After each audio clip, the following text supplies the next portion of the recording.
Alright,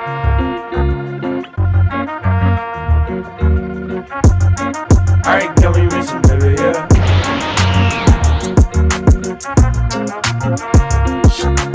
Haikara-san Gachuru. Dans les années 1920, nous suivons le quotidien de Benyo Hanamura qui a perdu sa mère très jeune et a été élevée par son père. Elle est ainsi devenue un véritable garçon manqué, du genre elle pratique le kendo avec passion, boit de l'alcool et est une véritable cancre à l'école. Un caractère explosif pour l'époque où les femmes apprennent à l'école à devenir de parfaites épouses et ne doivent rêver que d'un parfait mariage arrangé. Le comportement de Benyo crée un décalage assez énorme avec son ami d'enfance, Ranmaru, qui a grandi avec elle, efféminé au possible, craintif mais gracieux, et qu'il se promet à une carrière de théâtre de kabuki où les rôles féminins sont joués par des hommes. La vie de ces deux amis d'enfance prend un autre tournant lorsque Shinobu Ijuin, un militaire arrogant, est le premier de Benyo suite à un mariage arrangé qui leur vient de leurs grands-parents respectifs. L'anime a pour genre comédie, drame, historique, roman, shoujo et pour thème quotidien.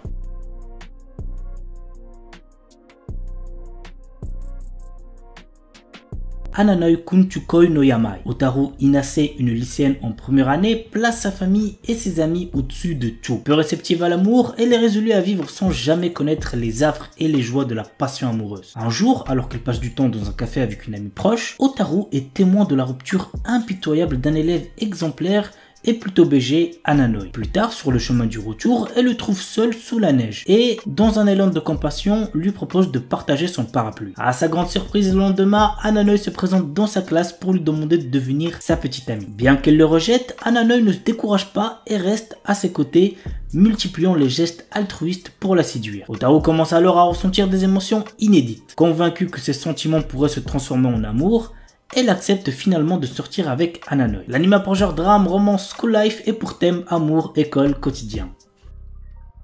Henjin no Salad Bowl. L'histoire nous raconte une princesse venue d'un autre monde et qui est transportée dans le Japon d'aujourd'hui et rencontre de drôles de personnages, notamment un détective qui la prend sous son aile. L'anime a pour genre comédie, fantastique, romance, slice of life et pour thème détective, magie.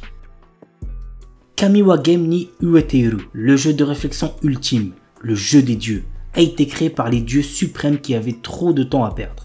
Après s'être réveillée dans long sommeil, l'ancienne déesse Letcher a déclaré « Amenez-moi le meilleur joueur de ces terres ». Et elle a désigné Fei, un jeune garçon qui est considéré comme la meilleure recrue de ces dernières années. Le jeu des dieux est si difficile que personne n'a jamais réussi à y jouer. En effet, les dieux sont inconstants, déraisonnables et parfois incompréhensibles. Mais c'est pourquoi il serait dommage de ne pas prendre plaisir à y jouer de tout son cœur. L'anime a pour genre ecchi, fantasy, romance et pour thème dieu, déesse, jeu, tournoi.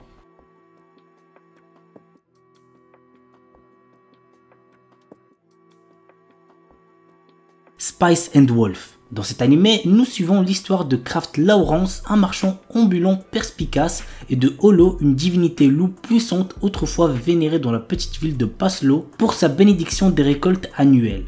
Cependant, avec le temps et l'autosuffisance croissante des villageois, Holo est devenu une simple légende. Lorsque Lawrence s'arrête à Paslo, Holo lui propose de devenir son partenaire commercial en échange de son aide pour retourner dans sa région natale du nord, Uetsu. Reconnaissant les capacités exceptionnelles d'Holo à évoluer le caractère des gens, Lawrence accepte sa proposition. Muni des compétences aiguës en négociation de Lawrence et du charisme de Holo, le duo se lance dans un périple à travers le pays à la recherche d'opportunités économiques. Toutefois, au fil de leur voyage et de leurs aventures commerciales, Lawrence commence à réaliser que ses aspirations initiales évoluent vers quelque chose d'inattendu. L'anime a pour genre aventure, drame, fantasy, romance et pour thème homme-bête, médiéval, voyage.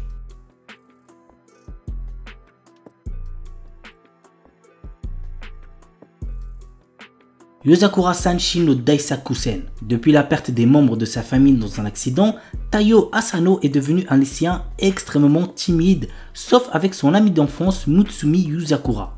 Un jour, Taiyo apprend que cette dernière est en réalité la chef de la famille d'espions la plus puissante au monde, en plus d'avoir un frère aîné extrêmement possessif et jaloux de sa relation avec Mutsumi. Afin de ne pas se faire tuer par ce dernier, Tao se voit dans l'obligation de devenir un membre de la famille Yuzakura en épousant Mutsumi. L'anime a pour genre action, comédie, romance et pour thème espionnage, famille, mariage.